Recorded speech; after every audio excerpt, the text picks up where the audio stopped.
Hey guys, gonna go through your questions that you had on the review sheet here so you guys can look at this before you take your quiz tomorrow. Hopefully you guys were able to get outside and enjoy the nice weather yesterday. It was absolutely gorgeous, so hopefully you didn't have to spend too much time doing homework, or maybe you did your homework outside, whatever it might be.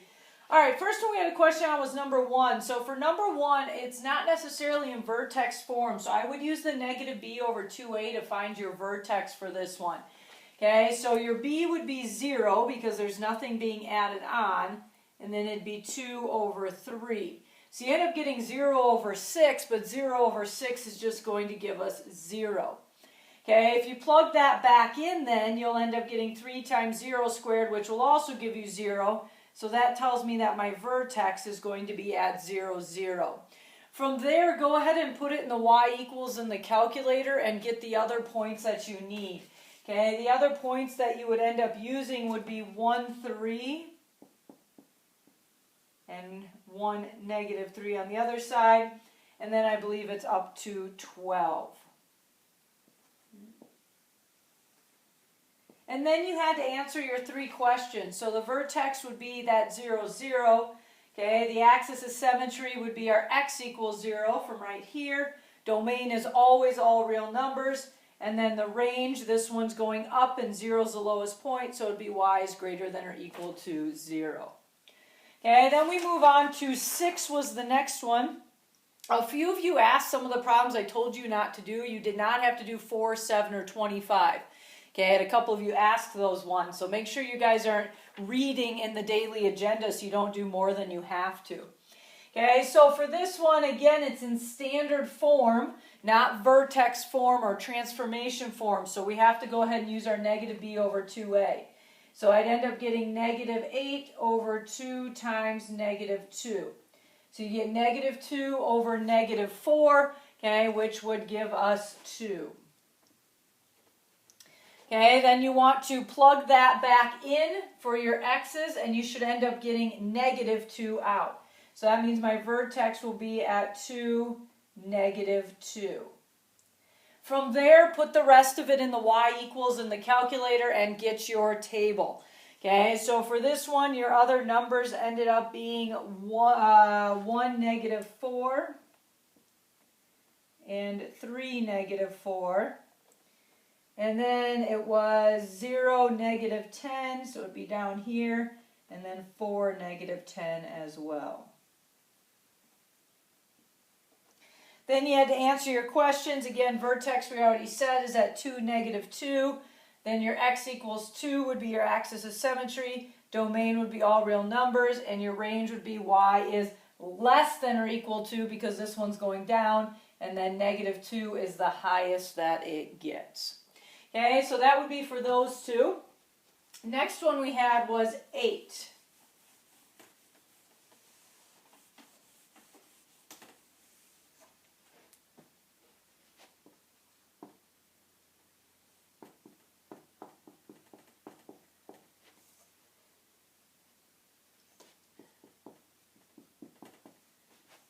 This one is also in standard form, so we will also have to use our negative b over 2a again. So 4, so I'd end up with a negative 4 over 2 times negative 1/4. You can put that in the calculator. The calculator understands a fraction within a fraction. Okay, when you put that in the calculator, you should end up with 8. Okay, so then you plug the 8 back in to get its buddy. When you plug it back in, you should get 6. So that means that 8, 6 would be our vertex. Okay, from there you can go ahead and put it in the calculator to get the rest of your points. These ones, they ended up, I ended up going by 2 just to make it nicer points, but if you want to do the decimals, you could.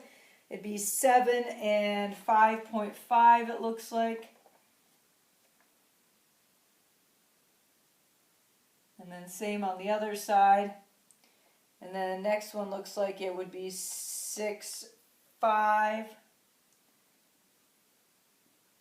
And same on the other side. So it ends up being a little bit wider on this one. Okay, so vertex ends up being the 8, 6 we talked about. X equals 8 would be the axis of symmetry. Domain's all real numbers. Range is y is less than or equal to because it's going down. And then 6 is the highest that it gets to. Okay, very important you put things exactly as I have them. Okay, you do need the x equals for the axis of symmetry. Vertex must be a point. Okay, all those little details are very, very important. So make sure you get all of those. Next ones we had were 9 and 11. So for 9, these two were in the same category here.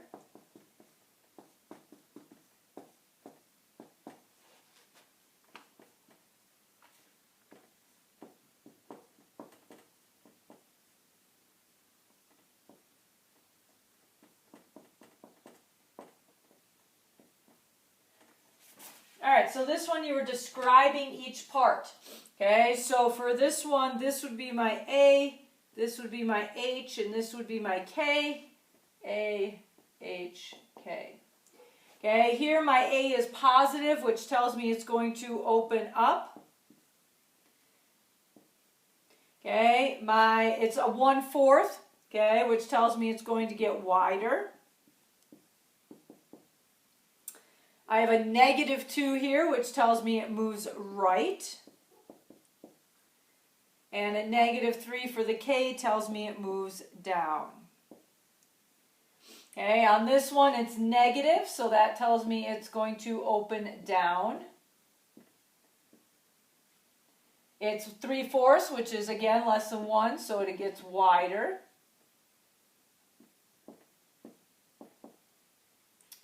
+3 tells me it moves to the left.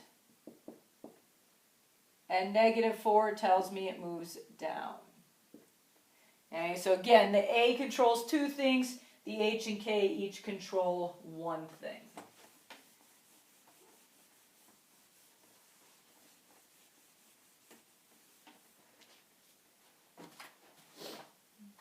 All right.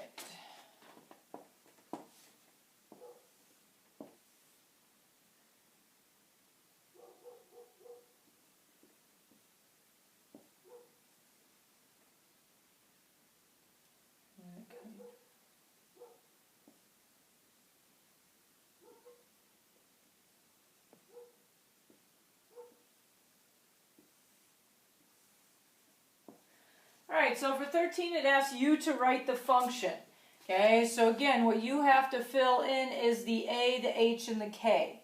Okay, so it's always going to have kind of this general form to it. A, H, and K have to get filled in. Okay, so the A determines if it moves up and then if it gets wider or narrower. Okay, this one opens up, so it's going to be a positive A. Okay, also you'll notice that when you go over to the right one, it only goes up 1. Okay, if it only goes up 1, then that means this is going to be a positive 1. You don't have to have it there, but you can have it there. For the vertex, it's over to the right 3. A right 3 would be a -3, and the vertex is up 1, okay, which would give me a +1. Okay, so that would be the equation for 13.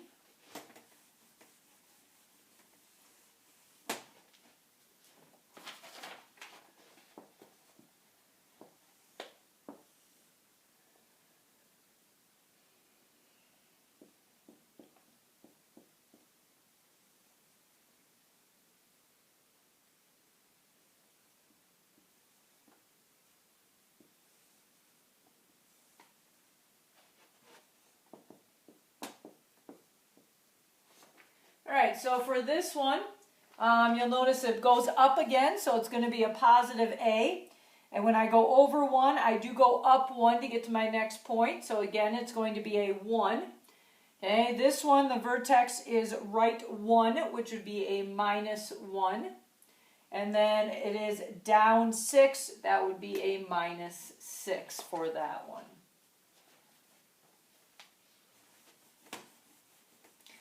Save us a little time. I'll talk you through 15 and 16 again, but you can have the picture right in front of you.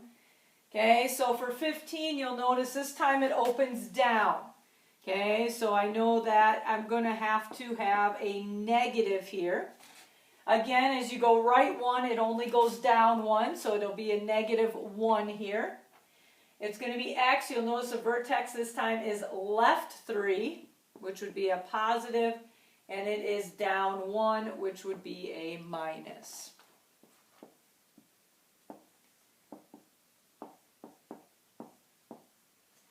Okay, last but not least, 16. Okay, for 16, it goes up, so our a would be positive. Okay, you'll notice that when you go right 1, this time it goes up 2 spots. Okay, so that tells me I'm going to have a positive 2 there. Okay, and then we'd have, it's left 1 for the vertex, and the vertex is down 4. Okay, so those would be the equations for 15 and 16.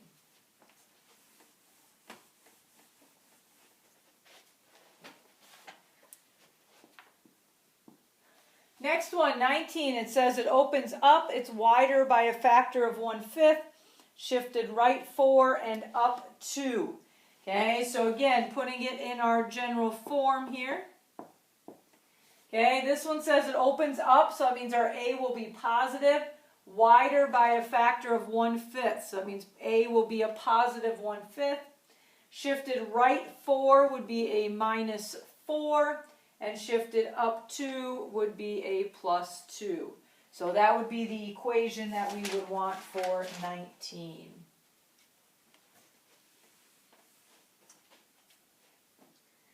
For 21 and 22, same directions, you had to order them. Okay, they asked you to order them from widest to narrowest. Okay, so that means we have to look at the absolute value of each a, so ignore positive, negative. And we just go with the smallest fraction to the biggest fraction.